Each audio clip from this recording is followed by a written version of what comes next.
The shift from anchored to adrift. Imagine the morning arrives as it always has.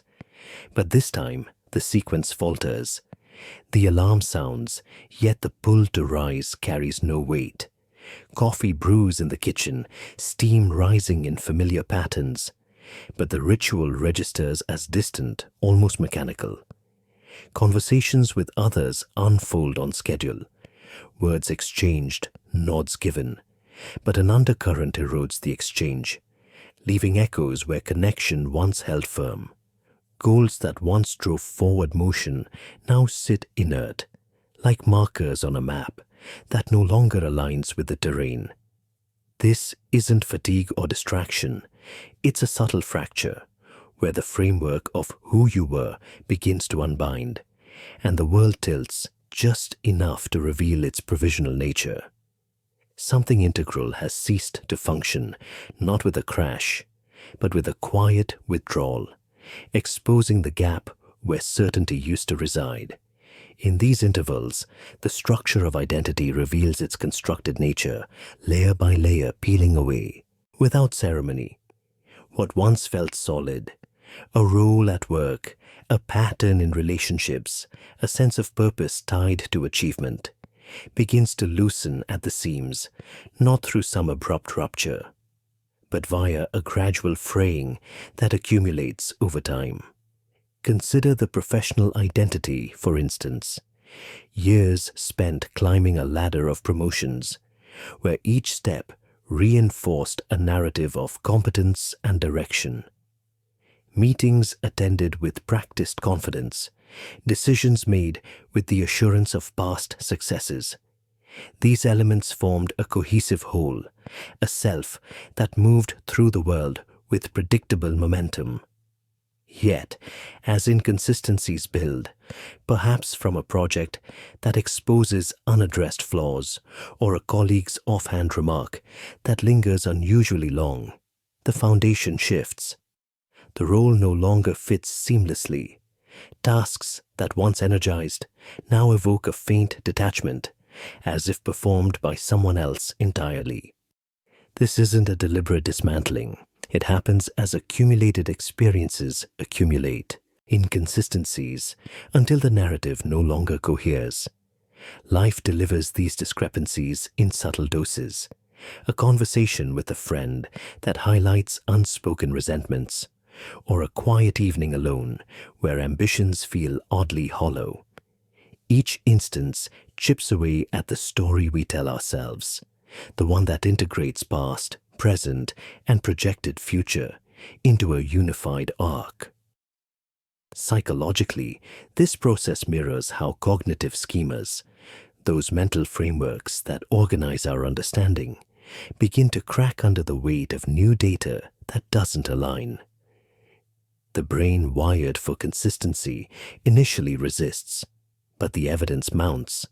A goal achieved that brings no satisfaction, or a habit repeated that yields diminishing returns. Over weeks or months, the narrative fragments, leaving threads that dangle without resolution. The mind attempts to reinforce it, replaying memories or justifications, but they land without adhesion, like words spoken into an empty room. Recall a pivotal moment from years ago, a triumph that defined your capabilities, and notice how invoking it now feels rote, stripped of its former vitality. Justifications follow. This is just a phase, or I need to push harder, whispered internally as if to summon the old resolve. Yet these efforts echo back unchanged, failing to bridge the growing divide. Neurologically, this reflects a shift in associative networks. Pathways that once linked emotion to memory weaken as the dopamine rewards tied to familiar patterns diminish. The result is a cognitive dissonance that simmers below awareness, manifesting as vague unease rather than outright conflict. It's as though the mind is testing the structure, prodding at weak points, only to find them yielding further. Confusion arises here, not from external chaos, but from the internal mismatch. The self that navigated life with ease now encounters friction in every assumption. Daily decisions, once automatic, require deliberation. Choices about what to wear, what to eat, or how to respond in social settings carry an unexpected weight. Assumptions about others, their motivations, their reliability, reveal themselves as projections, colored by a self that's no longer stable. This friction isn't dramatic. It's the quiet drag that slows momentum, like walking through air that's grown thicker. In relationships, for example, patterns that sustained connection, a shared routine, an unspoken understanding, begin to misalign. Words exchanged feel slightly off-key, intentions misread, leading to moments of hesitation where fluency once prevailed. The confusion compounds because it's intangible. No single event pinpoints the origin, only a pervasive sense that the internal compass has lost its north. Recognizing this eases the blame often directed inward, as if personal failure prompted the shift. Society conditions us to view such pauses as deficits, laziness, indecision, or emotional weakness, prompting self-recrimination. Why can't I just get back on track? But this overlooks the adaptive purpose of the erosion. Identity isn't a fixed entity, but a dynamic construct, shaped by evolving contexts. When outdated elements persist beyond their utility, they hinder rather than help, much like a software program running on obsolete code. Blame assumes control where none exists. The shift occurs independently of willpower, driven by the psyche's inherent drive toward coherence in light of new realities. By framing it this way, the weight lifts. It's not a flaw in character, but a recalibration, a necessary shedding that prevents stagnation.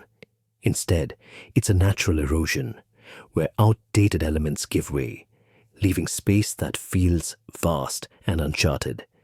Picture the remnants. Ambitions that once filled horizons now recede, creating openings where none existed. This space isn't void, but potential, though it arrives unbidden and without maps. In the professional realm, it might manifest as questioning the value of long-held career paths, not with rebellion, but with detached curiosity. In personal bonds, it could mean re-evaluating dependencies, noticing how much of the self was outsourced to others' expectations. The uncharted quality evokes a subtle vertigo. Familiar landmarks gone, the terrain open and undefined. Yet this vastness holds a quiet invitation to observe without haste, to let the erosion complete its course. As the layers continue to peel, subtler aspects emerge. The erosion touches not just overt roles, but underlying beliefs about worth and belonging. A sense of purpose tied to external validation, for instance, unravels when achievements no longer affirm it. This exposes the constructed core. How much of who I am was assembled from societal scripts, familial influences, or cultural norms. The peeling reveals contingencies. I am successful because trails off into silence, the because no longer holding. In this revelation, the mind grapples with impermanence, a concept often intellectualized but now felt viscerally. The process accelerates in quiet moments, lying awake at night or during a solitary walk, where the absence of distraction amplifies the internal shift. Further deepening the experience, emotional residues surface as the structure weakens. Suppressed doubts, long buried under the weight of certainty, bubble up. Was this path ever truly mine? Such questions don't demand answers immediately. They linger, eroding further. The body's involvement becomes evident too. Subtle cues, like a persistent tightness in the chest or a fleeting sense of disorientation in crowded spaces, signaling the somatic echo of identity's unwind. These aren't alarms, but indicators, aligning the physical with the psychological transition. Ultimately, this erosion fosters a reluctant acceptance. The old self, once a reliable vessel, now proves provisional. The space left behind, though daunting in its expanse, allows for unpressured exploration. Patterns that endured for decades dissolve, not with fanfare, but inevitability, clearing the way for whatever reconfiguration might follow. In recognizing the naturalness of this process, the threshold loses some of its menace, becoming instead a pause where the self, stripped of artifice, confronts its own fluidity. This isn't resolution but acknowledgement, a steady gaze into the uncharted that eases the passage through. As the anchor slips, perception adjusts in increments, altering how the environment registers. The external world doesn't change in any measurable way. The buildings stand where they always stood. Traffic moves with the same rhythm. Faces pass by, carrying their usual expressions. Yet something fundamental in the registration process has shifted. Colors remain the same hue and saturation. Sounds carry their familiar timbre and volume. But a subtle veil lifts, one so thin it was never noticed until its absence. What was once background noise or automatic scenery now presents itself with unexpected sharpness, as though the perceptual filter that softened edges for efficiency has been dialed back. This adjustment unfolds gradually, not as a sudden epiphany, but through repeated small discrepancies that accumulate until the cumulative effect becomes undeniable.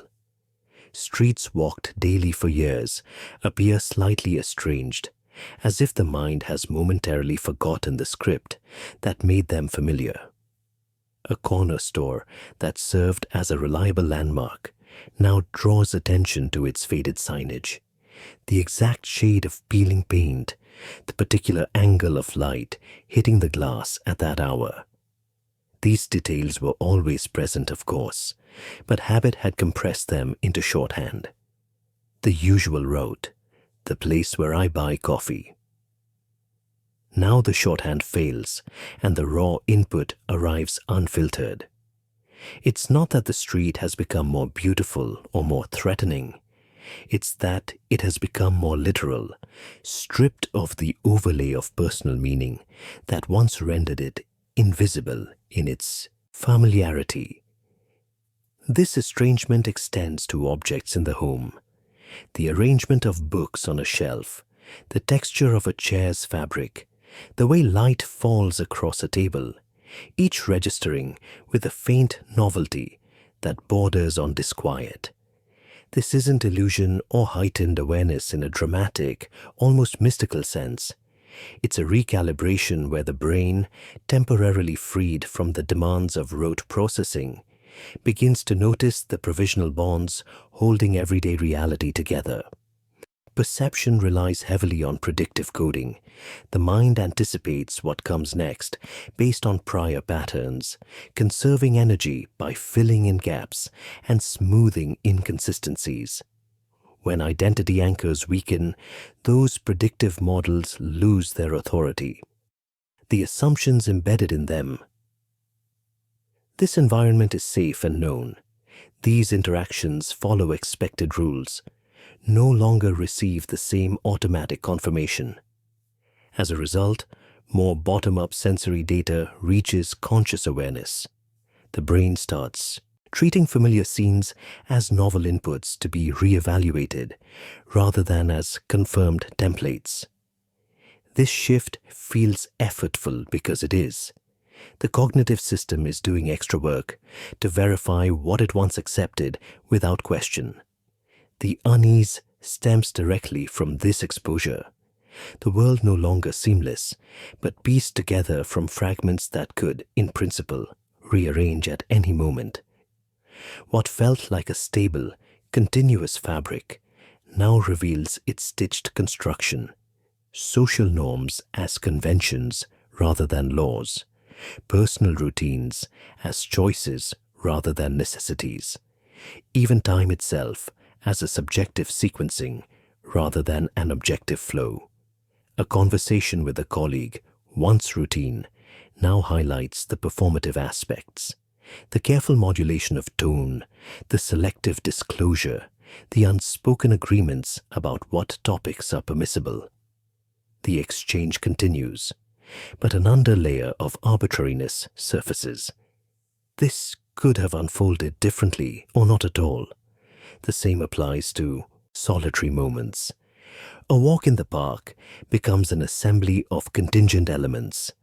Weather conditions, other people's paths crossing yours, your own gait and breathing, all of which could vary without breaking any fundamental rule. Self-doubt creeps in during these observations, quietly questioning whether this altered view is accurate or merely a distortion born of fatigue, stress, or some unspoken psychological difficulty. The mind searches for reassurance. Am I seeing things clearly or am I overthinking? Is this real perception or am I projecting inner turmoil outward?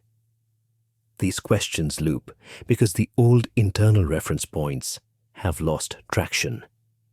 Yet the shift isn't a distortion in the clinical sense, nor is it an elevation to some superior state of insight. It's the threshold's clarity, a temporary reduction in top-down suppression that allows the constructed nature of experience to become visible.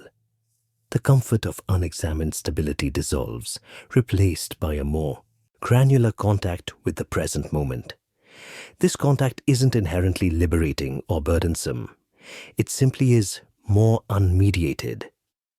In social settings, the recalibration manifests as a slight delay in responses, a momentary pause before speaking or reacting as the mind cross-references incoming information against a now unstable framework. Gestures, facial expressions, and tone of voice from others arrive with heightened fidelity. Micro-expressions that once blended into the flow now stand out, revealing layers of intention or fatigue previously overlooked. This can lead to a sense of overexposure, as though the social mask has thinned and the underlying mechanics are more apparent to everyone, though in reality others remain largely unaware of the change. The estrangement here is bidirectional. The world feels less solid, and the self feels less anchored within it. Over time, this perceptual adjustment touches deeper layers. Beliefs once held as bedrock truths about justice, success, human nature, reveal their contextual origins. They were functional within a particular identity configuration, but as that configuration loosens, the beliefs appear more conditional, more borrowed from culture or upbringing than intrinsically true. This doesn't invalidate them outright. It relocates them from absolute to provisional. The process can feel like walking on thinning ice. Each step tests whether the surface still holds, yet the water beneath isn't necessarily hostile.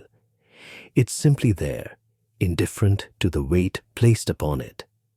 The body often registers this perceptual shift before the mind fully articulates it.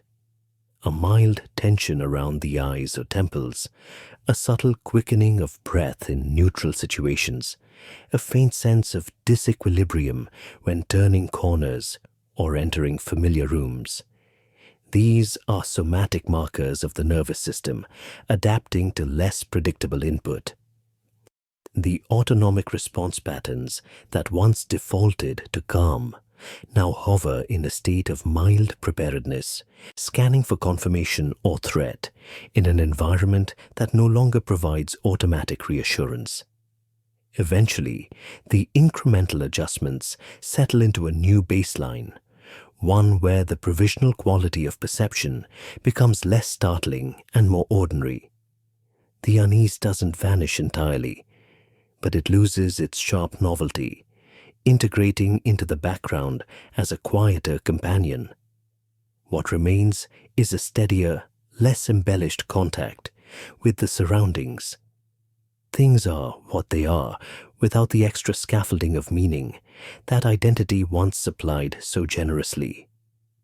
In this stripped-down mode, the threshold offers no promises, only the unvarnished present, clearer, colder, and strangely more precise than the anchored state ever allowed. This clarity isn't a gift or a curse, it's simply what emerges when the old filters recede, leaving reality to stand on its own terms. The body responds in tandem, signaling the transition through subtle physiological cues that accumulate over time, often before the mind has fully named what is happening.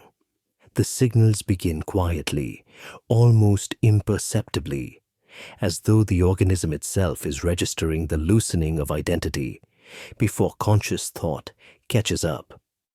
A heart rate that once settled reliably into a steady baseline now drifts into irregular fluctuations, quickening without apparent reason during otherwise neutral moments, or slowing unexpectedly when activity should demand more. These shifts are not dramatic spikes or crashes. They are gentle undulations, like a tide that has lost its predictable rhythm. In the middle of a routine conversation or while sitting alone with a book, the chest might tighten briefly, a faint pressure that releases just as attention turns toward it, leaving only the afterimage of unease. Muscles hold tension in unfamiliar places, places that were never chronically tight before. The trapezius or the jaw might clench without conscious command, or the lower back might carry a low-grade ache that no posture seems to fully relieve. These holdings are not the result of overexertion or poor ergonomics. They are the body's way of bracing against an invisible current, an instinctive postural adjustment to a world that no longer feels reliably solid beneath. Breathing patterns change in parallel, shallower at times, as though the diaphragm hesitates before fully committing to each cycle, or deeper and slower in moments of stillness, as if compensating for the lack of external anchors by drawing more deliberately from internal reserves. Sleep becomes fragmented, not always in the form of outright insomnia, but in lighter, more interrupted cycles, where the boundary between wakefulness and dreaming thins. Dreams themselves often carry recurring motifs of disconnection, falling without landing, searching through familiar rooms that have lost their doors, moving through crowds where no one makes eye contact. Yet upon waking, the content feels less symbolic and more literal, a direct echo of the daytime experience. These aren't symptoms of disorder, but adaptations to the internal realignment, where the nervous system registers the loss of familiar moorings with the same attentiveness it once used to maintain homeostasis around those moorings. The autonomic nervous system, tuned over years to respond to a particular configuration of self, its roles, its goals, its relational positions, now encounters a mismatch. The old scripts no longer match the incoming data from both body and environment. Sympathetic activation lingers longer than it should in low-threat situations, producing a background hum of alertness that never quite escalates to fight or flight, but refuses to fully downshift into rest and digest. Parasympathetic tone, which once dominated during recovery periods, becomes less consistent, leading to moments where relaxation feels effortful rather than automatic. This dysregulation is not pathology. It is recalibration. The vagus nerve, that primary highway between brain and viscera, modulates its signaling in response to the diminished certainty at the identity level, adjusting heart rate variability, gut motility, and inflammatory markers to reflect a state of provisional stability. Blaming this on external factors, poor diet, disrupted routine, seasonal changes, or even caffeine intake, misses the core mechanism. While those elements can amplify the signals, they rarely initiate them. The primary driver is internal. The psyche's withdrawal from outdated identity structures creates a vacuum that the body must navigate. When the self that once provided reliable context for physiological regulation begins to recede, the organism is left to operate without its accustomed reference frame. Stress hormones that were once tied to specific triggers now appear context-free. Cortisol curves flatten or invert slightly. Adrenaline pulses arrive unbidden. The endocrine system mirrors this uncertainty, releasing signals that keep the system primed without a clear target. Over weeks, this can manifest as subtle but persistent changes. Mild appetite fluctuations, altered sensitivity to temperature, a faint metallic taste during quiet moments that resist simple explanation. In this, the physical becomes a mirror, reflecting the identity's quiet unraveling without judgment or narrative overlay. The body does not dramatize, it simply reports. A tightness in the throat during conversations that once flowed easily speaks to the erosion of automatic social fluency. A persistent, low-level fatigue that sleep does not fully resolve points to the energetic cost of maintaining coherence when the old scaffolding has weakened. Even the skin can register the shift, slight dryness or heightened sensitivity, as the barrier between inside and outside recalibrates its permeability in response to a self that feels less distinctly bounded. These somatic echoes often intensify during transitional periods, the hour after waking, when the mind has not yet rebuilt its daytime defenses, or late at night when external stimulation fades and internal signals grow louder. In these windows, the body speaks most plainly. A sudden wave of heat rising through the torso without environmental cause, or a cold shiver that travels down the spine in a warm room. These are not random. They mark the precise moments when the nervous system is updating its model of the self-in-world. The update is not instantaneous.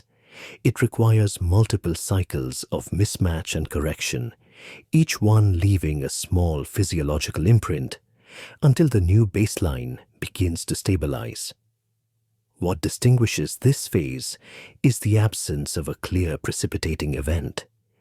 Unlike acute stress responses tied to loss, trauma, or threat, these changes emerge from within the identity structure itself. There is no villain, no external rupture to point toward.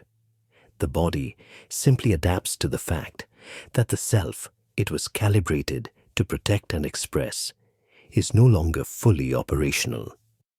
This adaptation is conservative by nature, preserving resources while testing new equilibria. But it feels alien because it lacks the familiar story that once gave meaning to bodily states. Anxiety, when it appears, often arrives not as panic, but as a diffuse somatic vigilance, a sense that something important has shifted out of alignment, and the organism is still searching for the correction. Over time, as the threshold state persists, the body begins to find a different equilibrium. Heart rate variability may gradually widen again, indicating restored flexibility rather than rigidity. Tension patterns redistribute, settling into configurations that better match the emerging, less anchored self. Sleep architecture, though still variable, starts to include deeper restorative phases as the system learns that perpetual alertness is no longer required. These improvements are not linear or guaranteed. They emerge as byproducts of acceptance rather than deliberate intervention. The body, in its wisdom, does not rush the process. It waits for the mind to catch up to what it has already registered, that the old anchors have slipped, and survival now depends on navigating open water rather than clinging to a fixed shore. In mirroring the identity's unraveling, the body offers neither comfort nor condemnation, only fidelity to the present state. Its signals, once decoded without effort, now require patient observation. Listening to them without rushing to fix or explain removes layers of secondary suffering, the shame of not handling it better, the fear that something is permanently broken. What remains is a quieter dialogue between awareness and sensation, a recognition that the physical self is participating fully in the threshold, bearing witness to the pause even as it continues to breathe, move, and endure. This participation is not heroic. It is simply biological honesty, the organism's unadorned report from the edge where certainty once stood firm and now stands open. Motivations that propelled daily life fade into irrelevance, leaving actions that once felt essential now optional, even arbitrary. The drive that once rose automatically at the prospect of a deadline, a conversation, or a personal milestone no longer ignites with the same immediacy. What used to be non-negotiable, a morning run to clear the head, a late-night reply to maintain momentum, a carefully curated presentation for an upcoming meeting, now registers as choices rather than imperatives. The internal machinery that translated thought into motion slows, not from exhaustion or rebellion, but from a fundamental decoupling. The link between goal and urgency has weakened, leaving the goal intact in form but stripped of its emotional charge. Ambitions tied to recognition or security lose their grip, not through conscious rejection, but through a gradual evaporation of urgency. Picture the career trajectory that once dominated the mental foreground. The next promotion, the expanded responsibility, the external markers of progress that carried a quiet promise of solidity. These objectives remain visible on the horizon, yet the pull toward them has dimmed. The mind can still outline the steps, update the resume, network strategically, deliver exceptional work, but the sequence no longer generates the familiar surge of anticipation or the subtle anxiety that once served as fuel. Instead, contemplation of these paths feels neutral, almost observational, as though reviewing someone else's plan. The absence of that former charge is not apathy in the depressive sense. It is a withdrawal of investment from structures that no longer resonate with the shifting core. What drove pursuit, a promotion, a relationship milestone, a personal benchmark, registers as echoes of a prior self, disconnected from the present pull. These echoes carry the residue of meaning, the memory of satisfaction when a goal was met, the relief of checking a box, the quiet pride in consistency. Yet invoking those memories now produces only faint recognition, like hearing a song from years ago and noting its melody without the original emotional resonance. The disconnection is precise rather than vague. It is not that the goals have become undesirable, but that the self for whom they mattered has receded. The motivational architecture built around that self, dopamine loops tied to achievement, social reinforcement loops tied to approval, identity reinforcement loops tied to continuity, operates at reduced voltage. The rewards no longer land with the same intensity because the reference point that made them rewarding has shifted. This void isn't emptiness but a clearing, where old incentives reveal their conditional roots, built on assumptions now undermined. Every sustained motivation rests on a set of implicit premises. If I achieve this, then I will be X. If I maintain this pattern, then stability will follow. If others see me this way, then I am secure. In the threshold state, those premises lose their foundational weight. The achievement no longer guarantees the promised identity. The pattern no longer guarantees the promised continuity. The perception of others no longer anchors the sense of self. When the conditional chain breaks, the incentive structure collapses inward, not with violence, but with a slow deflation. What remains is the bare activity itself, stripped of its downstream promises. And the activity, seen plainly, often appears mechanical or even faintly absurd when divorced from the story that once surrounded it. The resulting inertia often invites self-criticism, as if willpower alone could reignite what has dimmed. The internal voice that once served as taskmaster now turns prosecutor. You're being lazy. You're giving up too easily. Pull yourself together. This is just a slump. These judgments assume that motivation is a lever under conscious control, something to be summoned through discipline or positive reframing. Yet the inertia is not a failure of effort. It is a signal that the underlying motivational economy has changed. Energy that was once allocated to pursuit now redirects elsewhere, toward observation, toward simple maintenance, toward enduring the pause itself. Attempting to force the old circuits back online only produces friction. Tasks completed feel hollow. Effort expended registers as performance rather than genuine engagement. The criticism compounds the discomfort without altering the root condition. Yet it's a signal of transition. The threshold demands re-evaluation, freeing energy from pursuits that no longer align with the shifting core. This re-evaluation is not intellectual in the sense of sitting down to make a pros and cons list. It is somatic and perceptual. The body withholds the usual preparatory arousal. No quickened pulse before an important call. No tightening anticipation before a milestone. The mind notices the absence, and in noticing, begins to question the premises that once justified the arousal. Over time, this questioning erodes the automatic linkage between stimulus and response. A message that once demanded immediate reply now sits unread without guilt. A project deadline that once triggered focused intensity now prompts only a calm acknowledgement of its existence. The freedom that emerges here is paradoxical. It feels like loss because familiar drives have gone quiet. Yet it also feels like relief because the constant low-grade pressure of should has receded.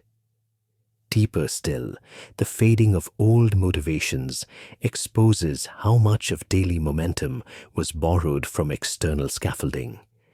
Deadlines imposed by others, social expectations internalized as personal standards, cultural narratives about progress and productivity. When that scaffolding weakens, the self is left standing without its usual crutches. The exposure can feel stark. If these drives were not intrinsic, then what was driving me? The question does not always arrive in words. It manifests as a prolonged stillness, a reluctance to initiate, a preference for observing over acting. In this stillness, previously unnoticed aspects of experience gain prominence. The texture of breath during a pause, the changing quality of light through a window, the subtle shifts in bodily sensation when no task is pulling attention elsewhere. The clearing created by this motivational retreat is not passive vacancy. It is an active redistribution of psychic resources. Energy once spent on maintaining forward motion now supports the quieter work of integration.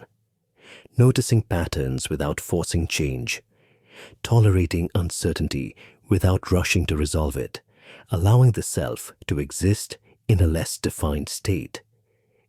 This redistribution is conservative. The system protects its limited reserves by suspending non-essential expenditures. Ambition in this context becomes non-essential when it no longer serves coherence. As the threshold persists, small spontaneous impulses occasionally surface, curiosities untethered to outcome, brief interests that do not demand completion, moments of engagement that arise without agenda. These flickers are fragile and easily overridden by the old critical voice, yet they hint at a different motivational ecology, one that might emerge from intrinsic contact with the present rather than from projected futures or past validations. The old drives do not need to be mourned or resurrected. They simply complete their arc and recede, leaving the field open for whatever alignments form next, on their own timeline, without coercion. In this clearing, the absence of urgency is not the enemy of life, but its precondition for a different kind of movement. The threshold does not require motivation to cross it. It requires only presence. And presence, stripped of its usual drivers, reveals itself as sufficient, quiet, unadorned, and strangely durable in the face of the vast, unpressured space it now inhabits. Silence emerges in the mind's corridors, where constant internal dialogue once filled every gap with relentless continuity. The usual traffic of thoughts, planning sequences, retrospective replays, anticipatory simulations, self-referential commentary begins to thin, not as a deliberate practice, but as a natural subsidence. What was once a steady stream narrows to intermittent rivulets, then to scattered droplets, until long intervals appear where no verbal content forms at all. These intervals are not empty in the absolute sense. They are simply unoccupied by language. The space they create feels both expansive and strangely exposed, as though a background hum that ran for decades has been switched off without warning. This isn't meditation or forced calm.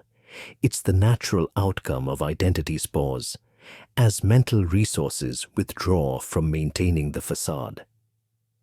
The internal narration served a vital function.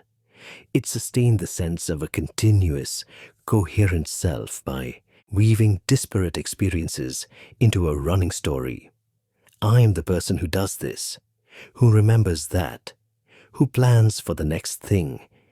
Each loop reinforced boundaries, affirmed direction, defended against uncertainty. When the identity structure loosens, the story loses its urgency. There is less to defend, less to project, less need to narrate the moment into something recognizable. The mind, no longer compelled to generate prose around every perception, begins to conserve its verbal energy. Thoughts still arise, fragments of memory, sudden images, brief evaluative flickers, but they no longer chain into extended monologues.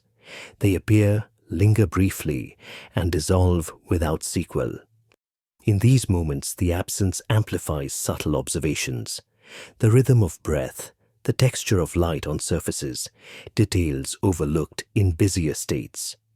Breath, once background machinery, becomes foreground, not as an object of focus, but as something inescapably present when nothing else competes for attention. Each inhalation carries the faint coolness at the nostrils, each exhalation the warmer outflow against the upper lip.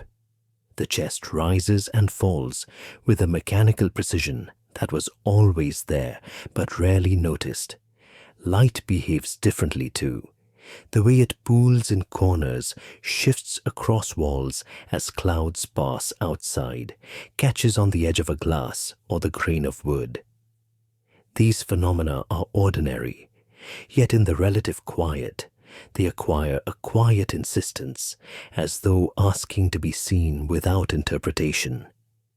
Sounds likewise separate themselves, the low drone of a distant appliance, the irregular creak of floorboards settling, the muffled passage of traffic beyond the window. None of them demand response. They simply occur, registering as isolated events, rather than as part of a larger narrative. Confusion arises when this stillness is mistaken for apathy or loss. But it's a reset, clarifying the noise that preceded it and allowing patterns to surface without interference. The mind, accustomed to constant self-commentary, interprets the quiet as malfunction. Why am I not thinking? Something must be wrong if my head is this empty. This secondary judgment creates a thin layer of distress atop the silence itself. Yet the silence is not a deficit. It is what remains when the compulsive need to explain, justify, predict, and reminisce recedes. Without that overlay, perception clarifies. Patterns that were once buried under verbal elaboration become more visible. The repetitive sequencing of certain worries, the habitual ways attention drifts to self-evaluation, the automatic return to themes of insufficiency or control. These patterns were always operating, but the constant inner speech masked their mechanics. In the relative quiet, they stand out in outline, observable without the distortion of being simultaneously narrated. The reset extends beyond mere reduction of volume. It changes the texture of cognition itself. Thoughts that do emerge often arrive, non-sequentially. An image from childhood followed immediately by the sensation of current posture, then a fragment of a conversation from days ago, then pure bodily awareness. There is no narrative thread insisting on logical progression. This discontinuity can feel disorienting at first, as though the mind has lost its usual editor. Yet the lack of sequencing reveals how much of ordinary thinking was artificial continuity imposed after the fact. Real mental activity, when stripped down, is more associative, more momentary, more discontinuous than the polished storyline suggested. Prolonged stretches of this quiet bring physiological echoes. The face muscles soften, particularly around the eyes and forehead, as the subtle chronic tension of maintaining an internal audience relaxes. Jaw clenching eases, shoulders drop a fraction without conscious instruction. Heart rate settles into a slower cadence, not forced relaxation, but the absence of anticipatory arousal that verbal rumination tends to generate. Even digestion proceeds more noticeably, subtle gurglings, shifts in abdominal pressure, because attention is no longer diverted upward into abstract loops. The body, often drowned out by mental noise, reclaims a portion of the perceptual field. Social interactions highlight the change most starkly. Conversations continue on the surface. Words are spoken, responses given. But an internal buffer zone appears. There is a slight lag between hearing and replying, not from confusion, but from the absence of automatic pre-scripting. The mind no longer rushes ahead to formulate the next sentence while the other person is still speaking. Listening becomes more literal. Words land, are registered, and only then does a reply form, if one forms at all.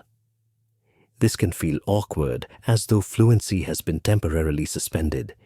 Yet it also allows finer discrimination, tone inflections, pauses, unspoken hesitations that were once glossed over by the mind's own running commentary. As the silence persists, it ceases to feel like an interruption and begins to feel like the default state, interrupted only occasionally by thought. The mind returns to language when needed, for practical coordination, for communication, for recording observations, but it no longer defaults to it. Verbal thought becomes a tool rather than the medium of being. In this reconfiguration, the threshold reveals one of its quieter provisions, the possibility of existing without constant self-explanation. No grand insight arrives to fill the space, no profound realization rushes in to replace the old chatter. What arrives instead is a steady, unpressured contact with whatever is actually occurring, moment by moment, without the need to turn it into story. This contact is not blissful or transcendent. It is precise, almost clinical in its directness. The present registers without embellishment, sensations as sensations, perceptions as perceptions, thoughts as transient, events rather than as authoritative narrators. The silence does not promise freedom from difficulty. It simply removes one layer of self-generated complication. In its wake, the threshold stands clearer, not as a problem to solve, but as a condition to inhabit. And in that inhabiting, without the cover of incessant inner speech, the self appears less solid, less defended, and, for the first time in a long while, less alone with its own inventions. Detachment settles in, not as indifference, but as a loosening of ties to what once defined boundaries. The connections that structured daily existence, relationships, roles, possessions, routines, remain present in their outward forms, yet the invisible threads that bound them tightly to the sense of self begin to slacken. A conversation with someone close proceeds as usual. Words are exchanged, gestures offered, plans discussed, but beneath the surface, an unfamiliar distance appears. It is not coldness or withdrawal. It is a subtle shift in emotional gravity. The outcome of the exchange no longer carries the same weight in defining who you are or how secure you feel. The person across from you is still recognized, still valued in memory. Yet the fusion that once blurred the line between their state and your own has thinned. Attachments to people, possessions, or ideals persist in form, yet their emotional weight diminishes, creating distance where fusion existed. Consider the objects that once served as extensions of identity. A home filled with carefully chosen items, each carrying stories of acquisition or meaning, clothing selected to project a particular image, digital collections of photos, messages, achievements. These things do not lose their utility or aesthetic appeal overnight, but the quiet charge they supplied, the reassurance of "this belongs to me, therefore I am this kind of person," begins to fade. Picking up a familiar belonging might still evoke recognition, yet the reflexive swell of ownership or pride no longer follows automatically. The object stands more on its own, less as a prop in the internal theater of self. This shift exposes the relational constructs built on shared illusions, now fraying at the edges. Much of human connection rests on unspoken agreements. We see each other in this way. We uphold these roles for mutual comfort. Our stories interlock to create stability. In the anchored state, these agreements operate seamlessly, reinforcing both individual and collective identity. When the internal anchor slips, the agreements reveal their contingency. A long-standing friendship, for instance, might continue through habit, shared history, overlapping circles, mutual obligations. But the underlying assumption that this person is essential to your completeness begins to waver. Moments arise where their absence would not register as catastrophic, where their approval carries less decisive power. The same applies to family ties, romantic bonds, professional alliances. The emotional investment redistributes, no longer concentrated in the fear of loss or the hope of gain. Blame often turns outward here, attributing the change to others' actions, yet it's internal. The threshold's way of redistributing investment, releasing what no longer anchors without forcing abandonment. The mind, seeking explanation, constructs narratives. They have changed. The connection has grown stale. External circumstances have eroded closeness. These stories provide temporary relief by locating the shift outside the self, preserving the illusion of control. Yet the discomfort originates within. The psyche, no longer relying on external mirrors to confirm its boundaries, withdraws the projections that once sustained intensity. What was experienced as deep attachment often contained significant elements of need for validation, need for continuity, need for the other to remain fixed so that the self could remain fixed. As that need recedes, the attachment reveals its composite nature, part genuine affinity, part defensive strategy. This redistribution is not symmetrical. Some ties loosen more than others, following no obvious hierarchy of importance. A casual acquaintance might retain vivid presence, while a primary relationship fades into background. The pattern defies rational accounting, underscoring how much of emotional allocation was unconscious, tied to the old identity's requirements, rather than to inherent value. Possessions follow similar unpredictability. An item once treasured might suddenly appear extraneous, while something mundane retains quiet significance. The common thread is the reduction of possessive energy, the energetic claim that this must remain as it is for me to remain as I am. Conversations continue, routines uphold, but an underlying separation emerges, as if viewing one's life from a slight remove. Daily interactions proceed with competence, appointments kept, responsibilities met, affections expressed. Yet, an internal observer notes the proceedings with mild curiosity, registering the mechanics of attachment without fully participating in them. Laughter shared with others arrives genuinely, yet echoes differently inside. Concern for another's difficulty registers without the former visceral identification. This remove is not dissociation in the pathological sense. It is a perceptual widening, where the self occupies less of the emotional field. Space opens around each interaction, allowing it to exist without immediately folding back into self-definition. The loosening extends to ideals and beliefs that once served as identity cornerstones. Political convictions, philosophical positions, spiritual affiliations, structures that provided moral orientation and group belonging, begin to feel more like chosen garments than intrinsic skin. Arguments that once provoked passionate defense now elicit measured interest or even indifference. The ideals remain intellectually accessible, but the emotional fusion with them has weakened. This can manifest as a quiet tolerance for opposing views, not from relativism, but from reduced personal stake. The belief no longer needs to be protected because the self no longer depends on it for coherence. Physiologically, the detachment registers as a softening of chronic emotional postures. The subtle vigilance that accompanied strong attachments, scanning for signs of rejection, monitoring for alignment, anticipating loss, eases its grip.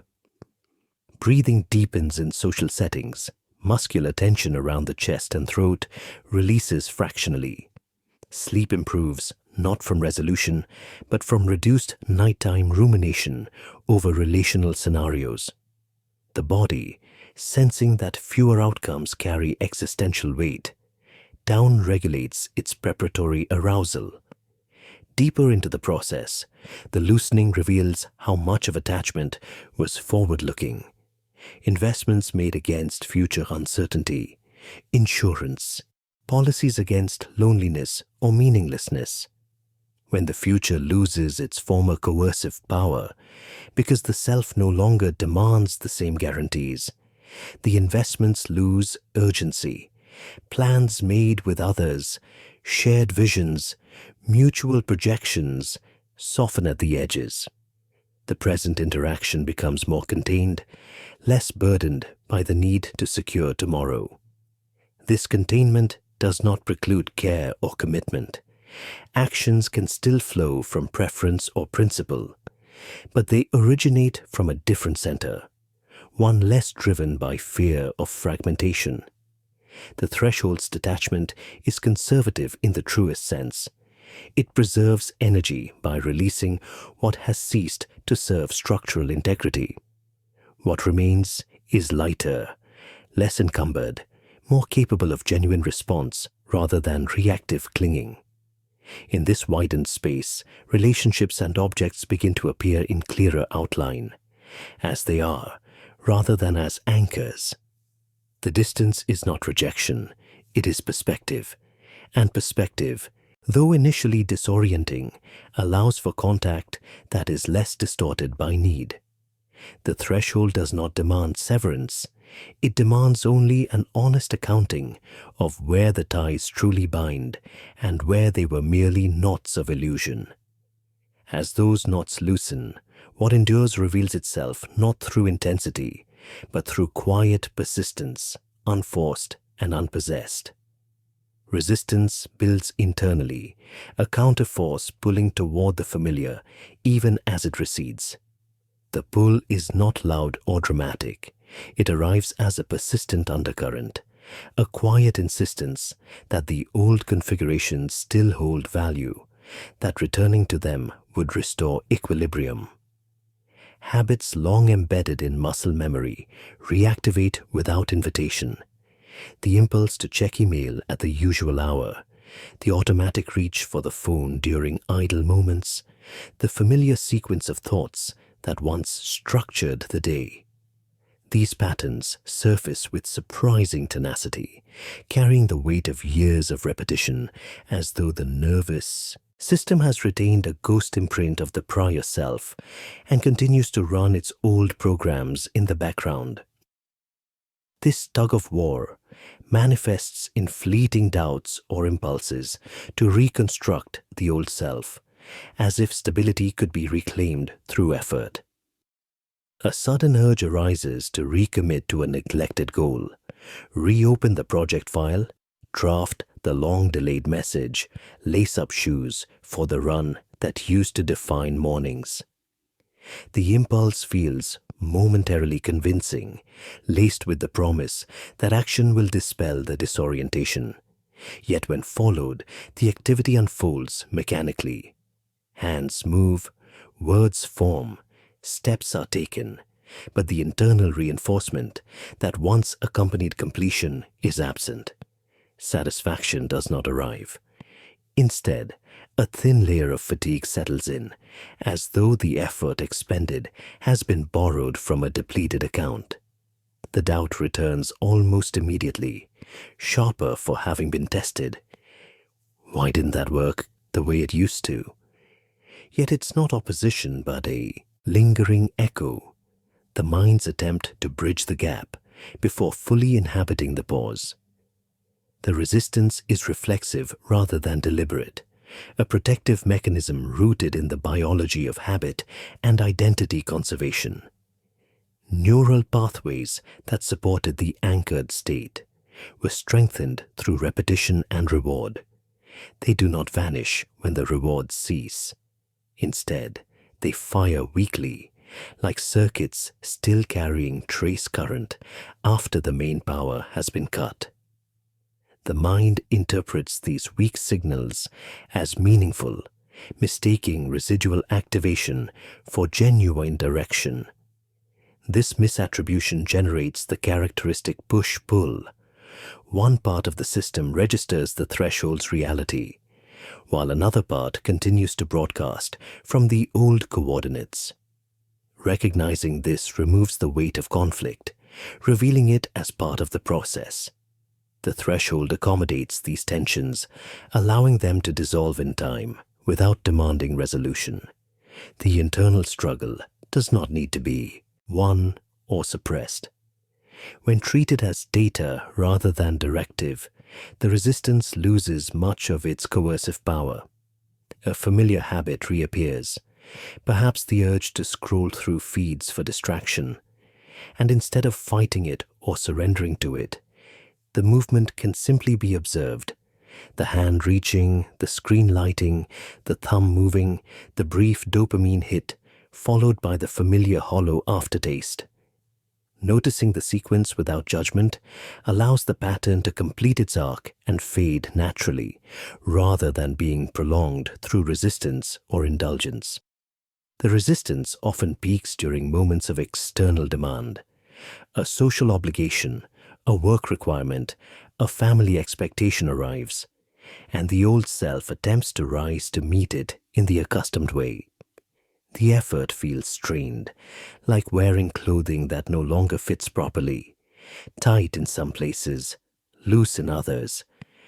Performance may still occur at surface level, but the internal cost registers, elevated heart rate, that lingers too long, shallow breathing during interactions, a post-event exhaustion disproportionate to the activity. These somatic markers confirm what the mind hesitates to accept. The old operating system is running in compatibility mode, draining resources without delivering the former efficiency. Over repeated cycles, the resistance begins to show its age. The impulses lose velocity. What once arrived with urgency now appears more tentative, more optional.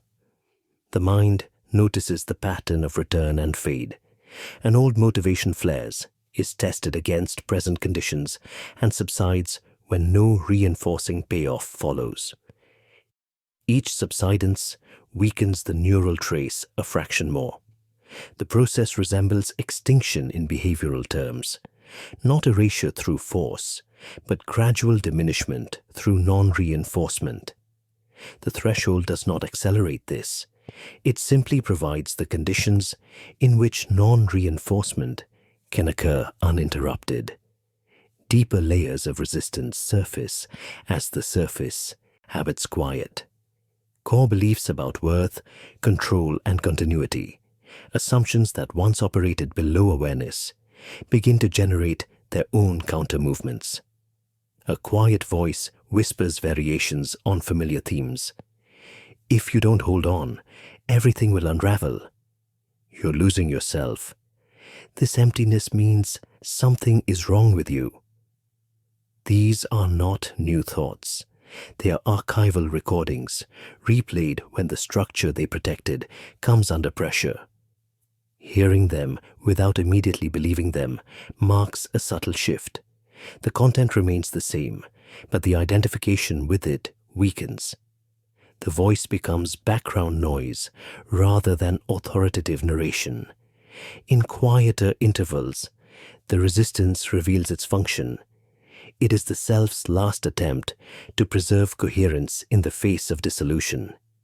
It is not the enemy of transition, but its reluctant midwife, holding space for the old until the new has enough definition to emerge. Fighting it directly only strengthens its grip. Accommodating it without capitulation allows it to exhaust itself. The threshold holds both sides without preference. The pull back and the drift forward coexist until one naturally predominates through sheer persistence of conditions. As the echoes grow fainter, small windows of neutrality appear, moments where neither resistance nor surrender dominates, where the system simply rests in the pause. These windows are brief at first, easily disrupted by any external cue or internal flicker, yet they lengthen with repetition. In them, the tug-of-war quiets enough for other perceptions to register. The simple fact of being present, the absence of immediate demand, the subtle aliveness of sensation without agenda. No resolution is declared, no side is chosen. The tension simply becomes less interesting, less central. Ultimately, the resistance completes its role not by being defeated, but by being outlived. The old self does not need to be killed off. It needs only to be allowed to fade through irrelevance. The threshold provides exactly that allowance, unhurried time in which echoes can reverberate until they no longer carry enough energy to return. What remains after the last faint pull is not victory over conflict, but the quiet space that conflict once occupied. In that space, the self stands lighter, less invested in its own preservation, more available to whatever configuration arises next, not as a triumph, but as the natural conclusion of a process that required no force, only patience and precise observation. In this space between anchors, the pause holds its own integrity, a moment where observation replaces striving. Nothing needs to be forced across the threshold. Nothing needs to be rebuilt before the structure has fully settled into its provisional state. The old certainties have receded, not because they were false, but because they belonged to a configuration that has completed its function. What remains is neither void nor promise. It is the simple fact of presence without the usual scaffolding. Agency returns not through renewed effort or fresh ambition, but through the quiet permission to stand exactly where the shift has placed you. There is no requirement to name what comes next, no obligation to fill the silence with plans or explanations. The instability that once felt like threat now registers as the natural posture of a self that has outgrown its former frame. It is not arrival, not transformation, not even healing in the conventional sense. It is acknowledgement. This is the edge, this is the open interval, and it is sufficient to inhabit it without apology or acceleration. Standing here, the world continues its ordinary motion. Light changes, sounds arrive, breath moves in and out, yet none of it demands that you become something other than what is presently occurring. The adrift state carries no inherent shame. It asks only for recognition that the old moorings were temporary, and that temporariness is not failure, but the condition under which any coherence ever arises. In this recognition, pressure lifts. The nervous system, the mind, the body, all of them gradually adjust to the absence of urgent direction, finding a different, less effortful homeostasis. No crossing is required today. No leap must be made. The threshold itself is not a barrier to be overcome, but a place to be occupied with unhurried precision.